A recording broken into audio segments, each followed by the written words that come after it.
Buenas noches, estimados colegas. Continuando con el curso virtual Bases conceptuales para la prevención de la discapacidad infantil, el tema que vamos a tratar el día de hoy va a ser hitos del desarrollo, área motora gruesa. Para ello es importante recordar que para lo que es el tema de desarrollo, este se va a dar siempre y cuando tengamos en forma adecuada, siempre y cuando el desarrollo del cerebro también se haya dado de forma adecuada. Con una adecuada estructura cerebral, el desarrollo del niño va a ser bastante adecuado. El desarrollo no se va a dar de una forma inadecuada, sin un proceso adecuado, sin un orden. Tiene que haber un orden. Y para eso existen unas leyes del desarrollo.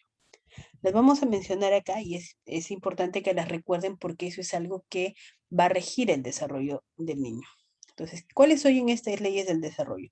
Si nosotros tenemos un niño y su desarrollo está yendo normal, el proceso de desarrollo es el siguiente. Va a aparecer primero el control cefálico y va a ir hacia abajo. ¿Qué quiere decir?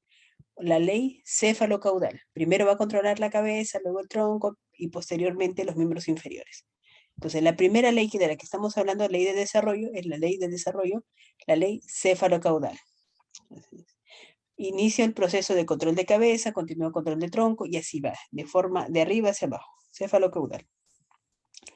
Ahora, otra de las leyes que vamos a conversar es sobre la ley próximo-distal. Es decir, un niño, para que desarrolle los movimientos, primero va a controlar la parte proximal. Es decir, si quiero ver el control de miembro superior, primero tiene que estabilizar cintura periescapular, control de la articulación mayor del hombro, etc. Es decir, primero va a controlar los movimientos proximales y posteriormente los distales. Entonces, primera ley del desarrollo, cefalocaudal. Segunda, próximo distal. Y la última, que eso también lo vamos a repetir en el área de motora fina, es el control cúbito radial. Es decir, primero va a trabajar la parte de toda la manito y posteriormente va a ir desarrollando lo que es la pinza fina.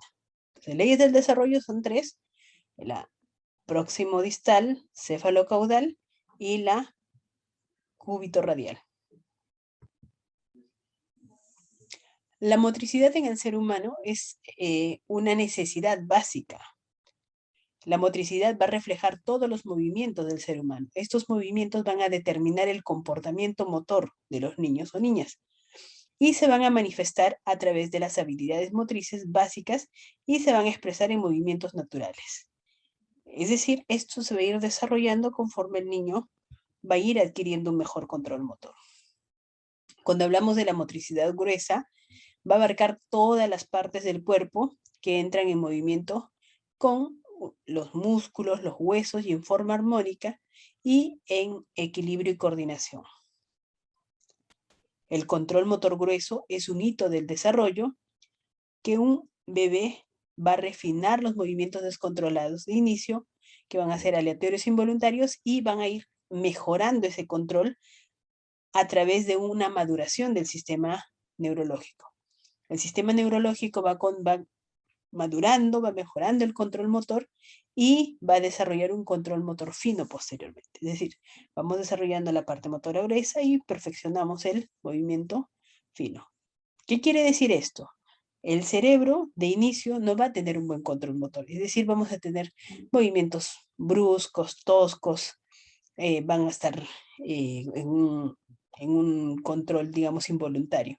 Esto va a irse poco a poco haciendo voluntario con la intencionalidad del movimiento. ¿Qué quiere decir? Voy a tener la necesidad de mover en base a algún estímulo y esto va a ir madurando poco a poco conforme el cerebro vaya tomando un control sobre los movimientos. Henry Wallon propuso que la psicomotricidad es la conexión entre lo psíquico y lo motriz y sostiene que el niño se construye a sí mismo. Es decir, las experiencias motrices y psíquicas del niño van a hacer que éste se vaya desarrollando como tal. Todo a partir del movimiento y eso va a hacer que todo este complejo vaya desarrollando y va a ir desarrollando la parte mental hasta ver el nivel de pensamiento. Es decir, la parte motriz también, como es importante considerar, que si bien separamos por parte didáctica, motora gruesa, motora fina, inteligencia, aprendizaje, el componente social, en realidad todas estas áreas del desarrollo interactúan y van desarrollando algo que va siendo el niño, la persona, el individuo. Entonces interfiere o construye también parte de lo que es la parte cognitiva, la parte a nivel de pensamiento. Jean Piaget, ¿qué nos dice? Afirma que mediante la actividad corporal, los niños y niñas aprenden, crean, piensan, actúan para afrontar, resolver problemas y considera que el desarrollo de la inteligencia de los niños depende de la actividad motriz que realice desde los primeros años de vida. Si nosotros revisamos esto que menciona Piaget, nosotros diríamos, el movimiento está asociado con el desarrollo de la inteligencia. Y lo vamos a ver desde un análisis más motriz. Niño que se desplaza, niño que explora, desarrolla más conexiones sinápticas. Niño que desarrolla más conexiones sinápticas está desarrollando parte de lo que es inteligencia. Entonces, si nosotros revisamos lo que propone Piaget, estaríamos también diciendo, niño que se moviliza más, niño que explora más, niño que explora más, va a tener mayores conexiones sinápticas, ¿no? ¿Qué nos dice Bernard? Bernard considera que la motricidad gruesa es una práctica de acompañamiento de las actividades lúdicas del niño. ¿Qué quiere decir? Que el niño usualmente, como parte de su desenvolvimiento, de su juego, va a desarrollar esta actividad motora gruesa.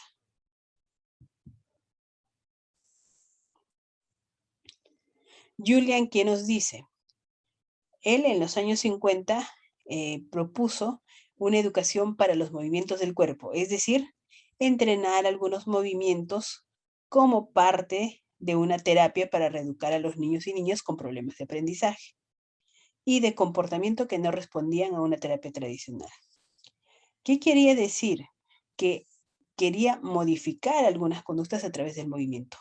Y si nosotros vemos que esta teoría que mencionaba Julian, cuando hablamos de las inteligencias múltiples, hay una inteligencia que está asociada al movimiento, ¿no? Entonces, cuando nosotros hablamos de movimiento, no solo estamos hablando de formas, cómo podemos hacer que el niño aprenda, sino cómo el movimiento, cómo puede contribuir a los aspectos educativos, ¿ya? Entonces, si nosotros vamos a este componente, movimiento y aprendizaje, movimiento y lograr algunas habilidades, también hay niños que aprenden cantando, que significa que más tienen la parte de la inteligencia, digamos, musical. ¿Qué pasa de los niños que aprenden haciendo gestos, moviéndose? Entonces, Julian no dejaba de tener razón en este componente, ¿no? Decía, el movimiento es importante para algunos aprendizajes. Hay niños que, por ejemplo, les enseñamos los fonemas. Queremos que hables el fonema O y le hacemos la letra O, le hacemos el sonido del fonema O y el niño le cuesta aprender. Pero si le hacemos con un gesto, es decir, hacemos con la mano una O y lo hacemos repetir, ese niño está utilizando la forma del movimiento para el aprendizaje y eso se convertiría desde el punto de vista del lenguaje en un kinema, ¿ya? Entonces, no deja de tener razón Julian al mencionar esto, ¿no? Carl Gross dice, sostiene que el juego es biológico intuitivo. También afirma que prepara al niño en el desarrollo de funciones y capacidades. Entonces, todos estos componentes de la actividad motora gruesa, nos vemos, lo están interrelacionando mucho lo que es aprendizaje, inteligencia, el niño que explora, que se desplaza, desarrolla mejor. Y no solo estamos hablando en el componente de pensamiento, la parte de la exploración, inteligencia, sino también otros componentes que son, por ejemplo, el lenguaje. Niño que explora, niño que le damos curiosidad por explorar también el lenguaje. Bien, una vez que hemos visto cómo va el control motor, recordemos, cefalocaudal, próximo distal, cúbito radial, vamos a ver cómo se ha dividido el área motora gruesa. Para el test peruano, se ha dividido el área motora gruesa en 3 ítems. Tenemos control de cabeza y tronco sentado, control de cabeza y tronco a las rotaciones y control de cabeza y tronco a la bipedestación en marcha.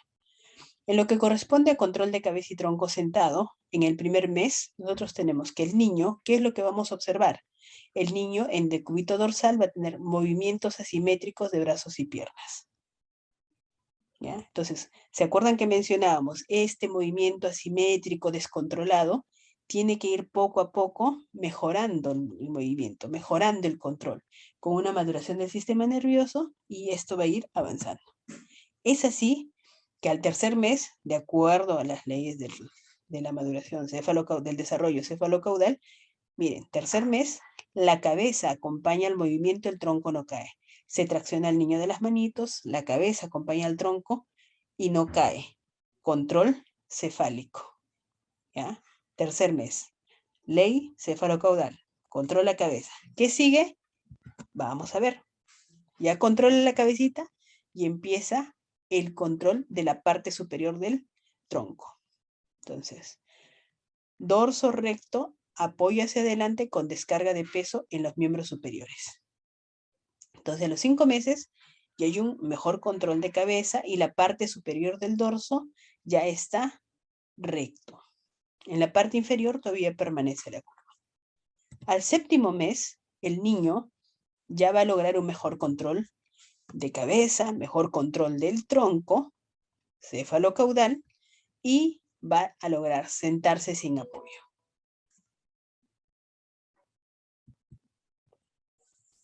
A los 18 meses, el niño va a perfeccionar estos movimientos y cuando está sentado, ya recuerden que estamos viendo solo esta área, pero todas se interrelacionan. Estando sentado en el piso, va a girar y se va a parar solo.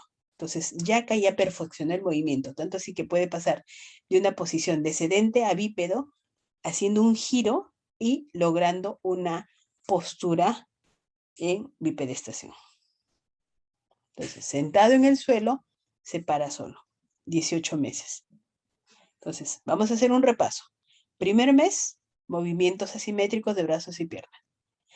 Segundo mes, evaluamos lo mismo. Tercer mes, evaluamos control de cabeza. La cabeza acompaña al tronco, no cae. Quinto mes, ya hay un mejor de control de cabeza y la parte alta del dorso ya está recta. Y en el 7º mes, mejora el control cefalocaudal. Y en el 7º mes, ¿qué vamos a tener? 7º mes ya va a haber un control de tronco. ¿Qué quiere decir? Logra el sedente sin apoyo. ¿Ya? Y en lo que corresponde a los 18 meses de lo que está sentado, se gira y se para solo. En lo que corresponde al control de cabeza y tronco a las rotaciones. En lo que corresponde al control de cabeza y tronco a las rotaciones tenemos lo siguiente. En el primer mes, el niño, ¿cómo vamos a hacer la evaluación? Lo vamos a poner al niño boca abajo, como está en la imagen, y lo vamos a poner que la carita esté sobre la superficie de la camilla de la evaluación. ¿Y el niño qué va a hacer? ¿Cuál va a ser la respuesta? Va a levantar la cabeza por momentos. ¿Ya? Entonces, ahí el control cefálico todavía es deficiente, por lo tanto, pero no va a tener un buen control motor, pero va a levantar la cabeza por momentos. A los 3 meses ya mejora este control cefálico, de acuerdo a las leyes cefalocaudal. Mejora control cefálico. Lo ponemos igual, boca abajo con apoyo de los antebrazos, hace un apoyo inestable de los antebrazos y controla mejor la cabeza. A los 6 meses, este niño ya logra el giro. Pero para ello, entre el tercer mes y el 6º mes, tiene que haber pasado un proceso importante. ¿Qué proceso? A ver, hagamos un poquito de memoria y si a los que han visto reflejos primitivos, acuérdense, los que no todavía, les vamos a explicar acá. Al 4º mes, tiene que desaparecer un reflejo primitivo. ¿Qué reflejo primitivo? El tónico cervical asimétrico del espadachín. Es ese que en donde gira la cabeza y extiende el miembro superior y el miembro inferior hacia donde gira la cabeza, es decir, como que mira su manito con el espadachín. Si ese reflejo no desaparece, no se va a desarrollar el giro. ¿Por qué? Porque cada vez que intente girar, se va a bloquear. Entonces, el inicio del giro empieza alrededor del cuarto mes y se perfecciona el sexto mes. ¿Ya? Se perfecciona el sexto mes. Luego, eso sería en cuanto a las rotaciones. Control de cabeza y tronco en la marcha. Entonces, cuando hablamos de control de cabeza y tronco en la marcha, vamos a evaluar el primer mes. Al primer mes, lo que vamos a ver. ¿Qué vamos a evaluar acá? Recuerden que el niño todavía está reflejo. ¿Qué quiere decir? Vamos a evaluar la parte refleja del niño. Puesto de pie, extiende las piernas. ¿Qué estoy evaluando de acá? Un reflejo de enderezamiento estático. Recuerden que en esta época, en el neonato y en los primeros meses, también hay lo que es la respuesta de marcha automática. Pero acá lo que estamos evaluando es la respuesta de enderezamiento estático. Es el reflejo de enderezamiento estático. Entonces, eso es lo que vamos a evaluar. Lo ponemos de pie sobre la camilla, sobre una superficie dura y el niño como que va a extender las piernas. A los 2 meses, el niño, ¿qué va a hacer? ¿Qué va a desarrollar? Lo vamos a agarrar del tronco por debajo de las axilas y lo vamos a poner en la misma posición del mes anterior, es decir, los pies sobre la superficie de la camilla. ¿Cuál es la respuesta esperada? En este caso, el niño ya no va a sostener el peso de su cuerpo, se va a colapsar, es decir, que sus piernitas se van a doblar. Esa es la respuesta esperada. Al quinto mes, el niño otra vez empieza a tener un control motor, ya, digamos, madura el cerebro, va mejorando la respuesta motora y comienza a sostener parcialmente el peso en sus miembros inferiores. Entonces, al quinto mes, el niño comienza a pararse. Sigue desarrollando, ya obviamente controla mejor todo lo que es cabeza, tronco y pelvis y va a lo que es la bipedestación. El niño logra la bipedestación e inicia el desplazamiento. 10 meses. ¿Ya? Camina apoyándose en las cosas. La marcha que va a hacer es una marcha lateral de inicio. Eso es normal. ¿Ya? Es normal. Hace una marcha lateral y empieza el desplazamiento.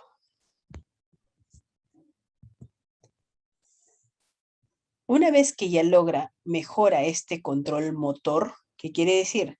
Ha logrado el control de la cabeza, el tronco, los miembros inferiores, el niño ya se empieza a soltar y empieza la marcha independiente. Pero esta marcha independiente tiene algunas cosas que tenemos que observar. Por ejemplo, la base de sustentación. La base de sustentación, recuerden que este niño recién está mejorando su control motor y no va a tener buen equilibrio. Por lo tanto, la base de sustentación va a ser amplia. ¿Qué más? Los miembros superiores, y ustedes van a ver niños que están empezando a caminar, los miembros superiores están levantados. Eso se llama guardia alta. Están preparados para caer. ¿Se acuerdan? O si no han revisado todavía, en reflejos había los tipo 1, que eran los intrauterinos, los tipo 2, los primitivos, y los tipo 3, los posturales. Esto de estar con las manos preparadas para caer en guardia alta está asociada a los reflejos posturales. ¿Ya? Entonces, ese desarrollo de los reflejos posturales nos ayuda en estas fases de la marcha. Posteriormente, este niño va a ir bajando la guardia. ¿Qué quiere decir?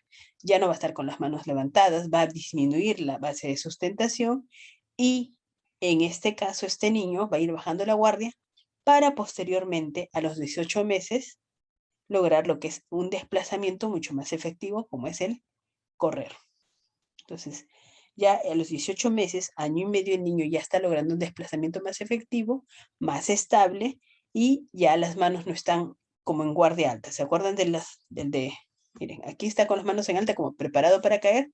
Aquí ya las manos se disocian, va una mano adelante, una atrás, y va trabajando un poco más lo que es el desplazamiento con cierta libertad.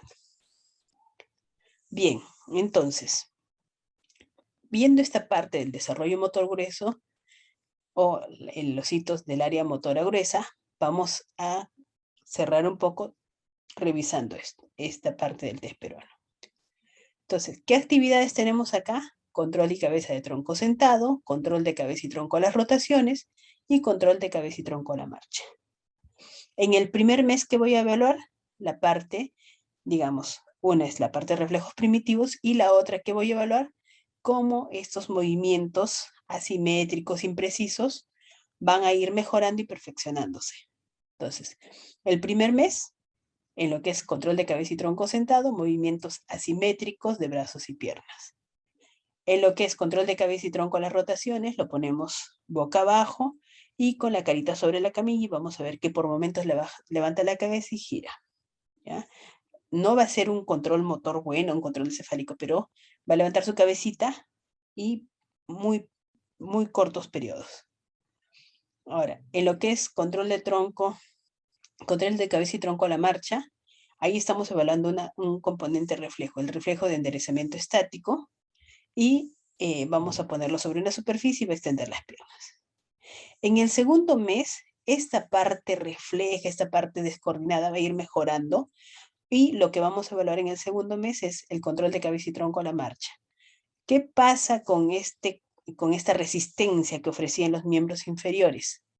Disminuye, deja de ofrecerla y se colapsa, es decir, como que pierde el, el, el, como que ya esa parte refleja no está y se colapsa un poco las piernitas, no hay un control motor. Al tercer mes vamos a evaluar en lo que corresponde a control de cabeza y tronco sentado, el control cefálico, igual a lo que corresponde a las rotaciones. Tercer mes, el niño debe controlar la cabeza en diferentes posturas, a la tracción y puesto boca abajo. Entonces, este es un hito clave que tenemos que tener en cuenta. Recuerden que estos hitos que estamos viendo acá, la mayoría son observados. Solo el que podría ser observado referido es corre. Todos los demás hitos de estos componentes son observados. ¿Qué quiere decir? Cuando ustedes evalúen, sí o sí tienen que evidenciar este tipo de respuestas. Al cuarto mes, estos procesos siguen desarrollándose, van desapareciendo algunos reflejos primitivos. No olvidar que acá desaparece el tónico cervical asimétrico para dar paso al giro fácilmente. A los 5 meses mejora lo que es el desarrollo cefalocaudal, y en lo que corresponde al control de cabeza y tronco sentado, el niño ya va a mejorar el control de la parte alta del dorso, ya logra hacer un sedente con descarga anterior. En lo que corresponde al control de cabeza y tronco en marcha, ya logra hacer un poco de sostener su peso en los miembros inferiores, comienza como que a pararse. Al sexto mes, el niño ya logra el giro, ya logra darse la vuelta, pero esto se desarrolla desde el cuarto mes. Al quinto mes lo va perfeccionando y al sexto mes lo logra. El séptimo mes ya logra un sedente sin apoyo, es decir, mejora el control de cabeza, el control de tronco y logra sentarse ya sin apoyarse sobre las manitos. En el octavo, noveno mes va perfeccionando estos movimientos. Cuando ustedes encuentren el test peruano estos hitos en blanco, no significa que no se evalúa. Se evalúa con el séptimo mes, por ejemplo, si estoy en el 10º mes, evalúo en el séptimo mes y voy avanzando y puedo evaluar a ver si logra ponerse de pie. Si no logra, marcamos donde corresponde o donde esté el hito en blanco. Ahora, gira fácilmente, lo vamos a seguir evaluando también porque pudiera haber algún daño, alguna lesión, quisiera reaparecer o retroceder o regresionar los logros que ya tiene. Vamos hasta el 10º mes. Este es otro hito clave. ¿Hito clave en qué? Dice, camina apoyándose en las cosas. ¿Por qué les voy a decir acá? 10º mes, el componente motor grueso, todo niño debe lograr desplazarse, no importa la forma, gateando, reptando, parándose, cualquier forma, un niño tiene que lograr el desplazamiento a los 10 meses. ¿Ya? A los 12 meses nosotros ya estamos evaluando que el niño ya logra la marcha independiente. No se olviden, guardia alta, va disminuyendo guardia media, guardia baja y ya empieza la disociación de los bracitos. ¿Listo? ¿Qué más pasa a los 18 meses? El niño que está sentado va a ponerse de pie, se para solo. Entonces, si logra esta parte de mantener la bipedización, obviamente cuando haga el giro va a lograr este hito. ¿Qué quiere decir? Que nosotros cuando evaluamos desarrollo, si bien lo ponemos así por didáctica, separamos la parte de control de cabeza y tronco sentado, a las rotaciones, si ustedes se dan cuenta, si conocemos bien desarrollo, podemos utilizar cualquier instrumento de evaluación de desarrollo. Entonces, decimos, a los 3 meses tiene que tener control de cabeza. Céfalo-caudal, el desarrollo va logrando control de tronco. Desaparece un reflejo primitivo tónico cervical asimétrico, logra el giro. Empieza a mejorar su control de miembros inferiores, logra la bipedestación. Una vez que logra la bipedestación, logra la marcha automática y así la carrera y el desplazamiento. Entonces, en este contexto del área motora gruesa, lo que se busca es la respuesta muscular que vaya madurando, vaya logrando el control motor para posteriormente este desarrollo permita otros desarrollos como es el área motora fina, la pinza fina. Por ejemplo, si yo no tengo un buen control de cintura periescapular, no voy a lograr una pinza de forma adecuada. Escribir, por ejemplo, ¿no? Entonces, el niño que tiene problemas de control motor, le va a costar hacer el área motora fina, agarrar un lapicero, el área de lo que es escritura. Entonces, eso lo vamos a ir viendo también en lo que corresponde a área motora fina. Bien, espero que les sea de ayuda esta ponencia y será hasta la próxima oportunidad.